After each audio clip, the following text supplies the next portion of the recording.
ADN news में आपका स्वागत। मैं जबीर खान। आइए दिखाते हैं आज की इस खबर को। महाराष्ट्र में बहुत जल्द हो सकते हैं विधानसभा के चुनाव। एआईएमआईएम के नेशनल स्पोक पर्सन एडवोकेट वारिस पठान भिवंडी पश्चिम विधानसभा से लड़ सकते हैं चुनाव। एआईएमआईएम के हाईकमान बैरिस्टर असदुद्दीन ओवैसी के आदेश का कर रहे हैं इंतजार। मीडिया से बातचीत करते हुए एडवोकेट वारिस पठान ने क्या कहा, कुछ दिनों पहले आइए देखते हैं इस खबर माइनर को। से फसादात हुए थे जिसमें कुछ लड़कों को पुलिस ने हिरासत में लिया था, डिटेन किया था। तो वहाँ की आवाम का मुझे फ़ोन आया था, वारिस भाई ज़रा आकर थोड़ा मिलिए, बात के हिसाब से मुलाकात की, सीनियर वरिष्ठों से मुलाकात की, और मैंने कहा कि जो भी है आप कानूनी कार्रवाई करिए, लेकिन इम्पार्शियल इंक्वायरी होनी चाहिए। आप एक ही समुदाय को आप टारगेट मत करिए, जो भी उसके अंदर इन्वॉल्व है उसके खिलाफ आप कार्रवाई करिए। वहाँ मिला तो अब वहाँ पे लोगों से मैं मिलता हूँ जाके, क्योंकि भिवंडी में मेरे भी काफ़ी जानने पहचानने वाले लोग हैं और भिवंडी से मेरा पुराना राब्ता रहा है, ताल्लुकात रहे, हमारी पार्टी वहाँ से चुनाव भी लड़ चुकी। तो मैं वहाँ पे लोगों को मिला, सबसे बस खैर पूछा, तो वहाँ पे ऐसा हो गया कि वारिस भाई यहाँ से चुनाव लड़ रहे हैं क्या। आप देखिए, पहले भी मैं भिवंडी में आया हूँ काफ़ी बार, इसके पहले भी हुआ था एक मरतबा इशूज़, तो मुझे वहाँ से लोगों ने बुलाया था, मैं गया, मिला लोगों से, और हर दुख दर्द में मैं तो सबके साथ खड़ा हूँ। अल्हम्दुलिल्लाह भी देखिए, चुनाव बहुत अनकरीब है। अनकरीब चुनाव में तमाम मुख्तलिफ सियासत पार्टियां हिस्सा लेने वाली है। मजलिस इत्तेहादुल मुस्लिमीन भी लड़ेगी, पूरी ज़ोर शोर से लड़ेगी। अब वारिस पठान एक मजलिस का सिपाही है। पार्टी क्या फैसला करती है, कहाँ से मुझे लड़ाने का बोलती है, पूरा पार्टी पे डिपेंड होता है, पूरा पार्टी पे डिपेंड। अगर पार्टी बोली बाईकल्ला से लड़ो, वारिस पठान बाईकल्ला से लड़ेगा। पार्टी बोली भिवंडी से लड़ो, वारिस पठान भिवंडी से लड़ेगा। मुमरा बोले गोवंडी, जहाँ भी पार्टी फैसला करेगी कि हमको वारिस पठान को यहाँ से लड़ाना है, यहाँ से लड़ना चाहिए, तो मैं इंशाअल्लाह ताला फैसले का सम्मान करूँगा। और मगर आपके माध्यम से मैं भिवंडी की आवाम का तहे दिल से शुक्रिया अदा करना चाहता हूँ कि उन्होंने मुझे इतना प्यार मोहब्बत दे रहे हैं। वो लोग मुझे रोज़ फ़ोन आ रहे हैं मुझे भिवंडी से, तो मुझ पर भरोसा करने के लिए, मुझसे इतनी मोहब्बत जताने के लिए मैं आपका तहे दिल से शुक्रिया अदा करता हूँ कि आपने मुझे तकरीबन कम से इस लायक समझा कि हम आए भिवंडी के अंदर, वहाँ से चुनाव लड़े, ऐसा लोग बोल रहे हैं। अब पार्टी के फैसले के ऊपर है, लेकिन मैं हमेशा सबके साथ था, सबके साथ हूँ, रहूँगा। माइनॉरिटी की आवाज़, माइनॉरिटी पे जो तकलीफ़ात मुश्किलात आ रही है उसके लिए तो हम हमेशा से आवाज़ उठाते थे, उठाते रहेंगे इंशाअल्लाह ताला। और फिलवक्त जो देश का वातावरण चल रहा है, आप तमाम देख रहे हो, तमाम के सामने के वातावरण किस तरह से हो रहा है कि महाराष्ट्र के चुनाव के पहले भाजपा, अब मैं बता रहा हूँ आपको, भाजपा को समझ में आ गया है कि महाराष्ट्र में उनकी ज़मीन उनको खिसकती हुई नजर आ रही है। पूरी तरह से डेवलपमेंट, विकास के नाम पे सरकार फेल हो गई, विफल हो गई। तो अब वो अपने पुराने जो एजेंडा है, पुराने एजेंडा पे चलेंगे। गाय, गंगा, दंगा, मंदिर, मस्जिद, अब पाकिस्तान आएगा, मंगलसूत्र आएगा, घुसपैठी आएंगे, ये सारी चीजें लाकर वो लोगों के ध्यान को भटकाएगी, पोलराइज करेगी, ध्रुवीकरण की राजनीति करेगी, क्योंकि विकास के नाम पे फेल हुआ। अब उसने क्या शुरू किया, अब कुछ दिनों से, कुछ महीनों से आप हम सब देख रहे हैं, अपने नफरती चिंटुओं को छोड़ दिया। जाओ बेलगाम घोड़ों की तरह जाओ और जुबान से अनाप शनाप बकवास करो। और सबसे बड़ा पोलराइज करने का तरीका क्या है, मुसलमानों के खिलाफ बकवास करो, इस्लाम के खिलाफ अनाप शनाप बकवास करो, हुजूर की शान में गुस्ताखी करो, सियासत चमकाओ। जिसका नतीजा हमने क्या देखा, पहले आया रामगिरी। रामगिरी ने आके हमारे हुजूर मोहम्मद मुस्तफ़ा सल्लल्लाहु अलैहि वसल्लम की शान में गुस्ताखी की। गुस्ताखी की, हमने एहतजाज किया, प्रोटेस्ट किया, उसके खिलाफ एफआईआर दर्ज करे। महाराष्ट्र राज्य के मुख्यमंत्री शिंदे साहब उसको स्टेज पे बाजू में बिठाए और शिंदे साहब ने कहा कि मैं देखता हूं रामगिरी के बाल को भी कौन कैसे हाथ लगा सकता है। तो क्या एक्सपेक्ट करेंगे, मतलब सरकार की शय में इस तरह की अनाप शनाप बकवासें की जा रही है। उसके बाद कुछ दिन नहीं गए तो आ गए छोटा चिंटू, वो छोटा चेतन, छोटा चड्डी बोलता हूं मैं उसको, क्या है वो, राणे, क्या है, हाँ, वो आया। अब वो भाई ने तो आके सीधा ये बोल दिया कि मुसलमानों को मस्जिद में घुसेंगे, चुन चुन के मारेंगे। क्यों अल्फाज, सरकार सो रही है, कोई बोलने को, ऑब्जेक्शन लेने को तैयार नहीं। हम तो बोलते भाई देख भाई, आजा, मैं मस्जिद में बैठा हूँ, जिस मस्जिद में तू बोल मैं बैठता हूँ, तू आजा। आएगा तो इंशाल्लाह तू दो टांग पे, लेकिन जाएगा तू स्ट्रेचर के ऊपर, ये तो गारंटी है मेरी। हलवा है, मुसलमानों को मार देंगे, चूड़ियां पहन के बैठे हैं क्या? देखो, मुसलमान डरता किसी के बाप से नहीं है। हम लोग कायदे कानून का पालन करते हैं, संविधान को मानते, इसलिए खामोश बैठते हैं। हमारी खामोशी को हमारी कमजोरी मत समझो, संवैधानिक तौर से चलते हैं। लेकिन इस तरह की अनाप शनाप बकवास करा के भाजपा सरकार महाराष्ट्र राज्य का वातावरण खराब कर दी, पूरी तरह से खराब करने की कोशिश करिए। अब बोल रहे हम, अब तो कथाकथित सेक्युलर पार्टियां जो है महाराष्ट्र में, उनके मुंह में भी दही जमा हुआ है। ये आ गया यति नरसिंहानंद खबीस, इसने तो हद पार कर दी। इस हमारे हुजूर की शान में ऐसे अल्फाज उसके जो मैं आपके चैनलों के तरह बोल भी नहीं सकता। उसके खिलाफ एहतजाज, उसके खिलाफ अरेस्ट, उसके खिलाफ हमने एफआईआर की मांग की। हमने कहा एफआईआर नहीं, एफआईआर का खेल बहुत हो गया। पहले भी उस पर एफआईआर हुआ था, अरेस्ट हुआ, बेल पे आया, छूट गया। उसको बेल की कंडीशन थी कि बाहर आके अनाप शनाप बकवास नहीं करना, फिर भी वो बोलता गया। अब हम चाहते हैं कि उसके ऊपर एनएसए का कानून लगे, उसके ऊपर यूएपी का कानून लगे और सख्त कानून की तरह उसको अंदर डाले।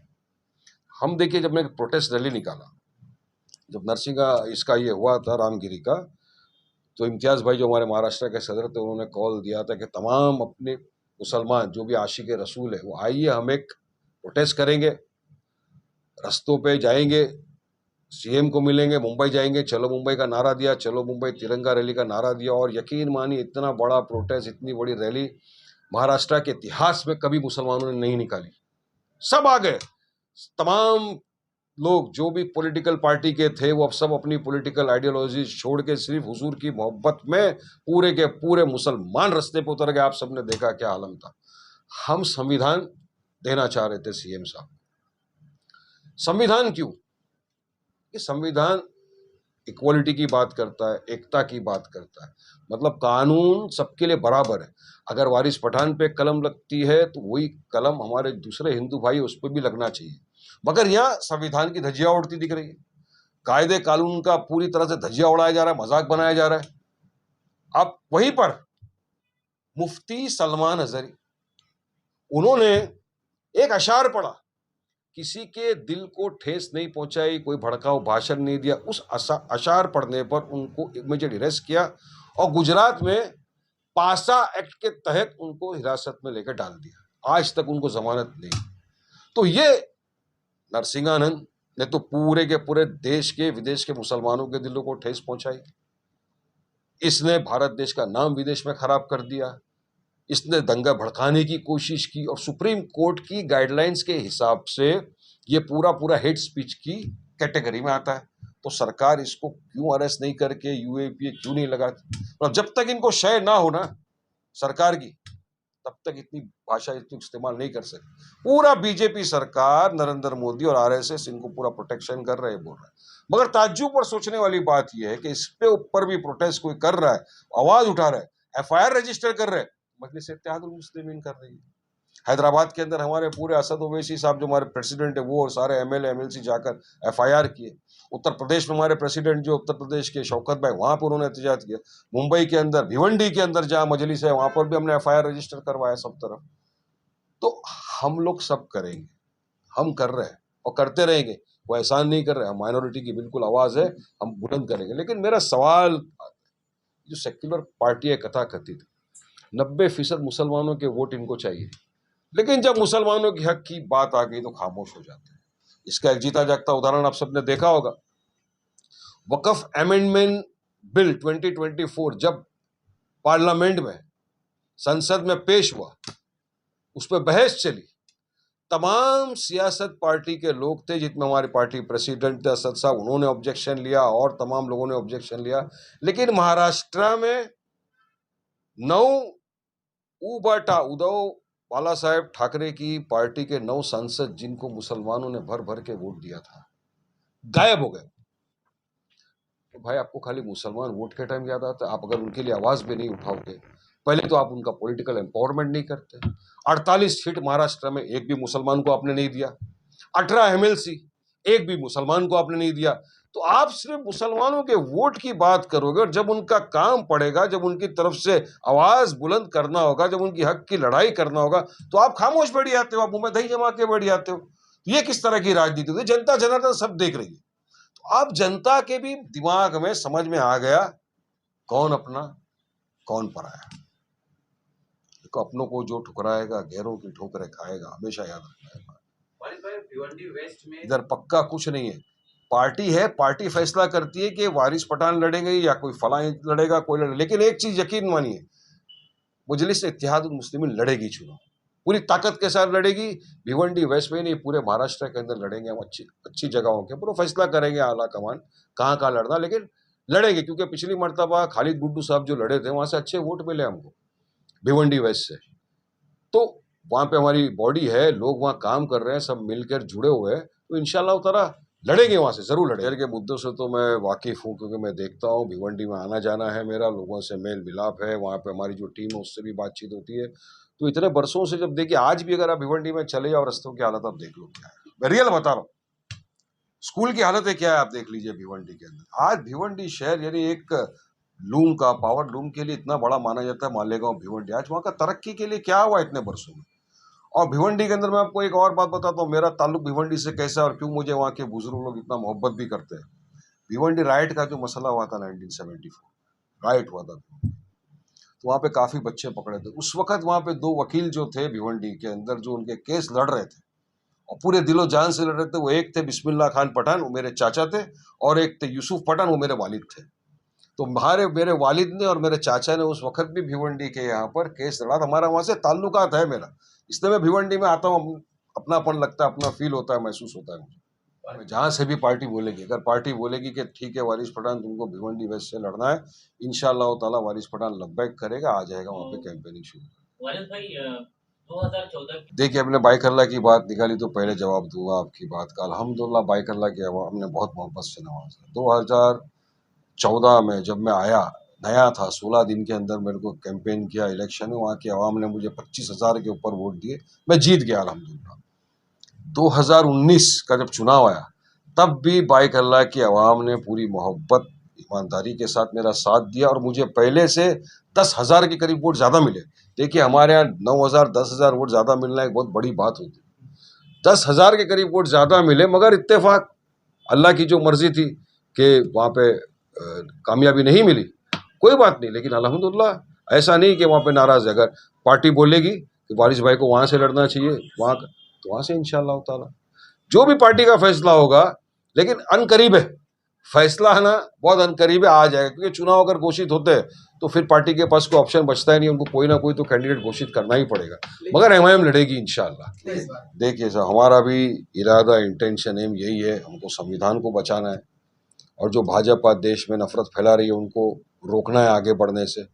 और मगर जितना संविधान ने कांग्रेस को, समाजवादी को, राष्ट्रवादी को अधिकार दिया है चुनाव लड़ने का, उतना ही अधिकार मजलिस इत्तेहादुल मुस्लिमीन को भी मिला है संविधान से चुनाव लड़ने का। हम भी चुनाव लड़ेंगे। अब वोट हम काटने के लिए किसी का नहीं लड़ते, हमारे जो उम्मीदवार लड़ते हैं वो जीतने के लिए लड़ते हैं।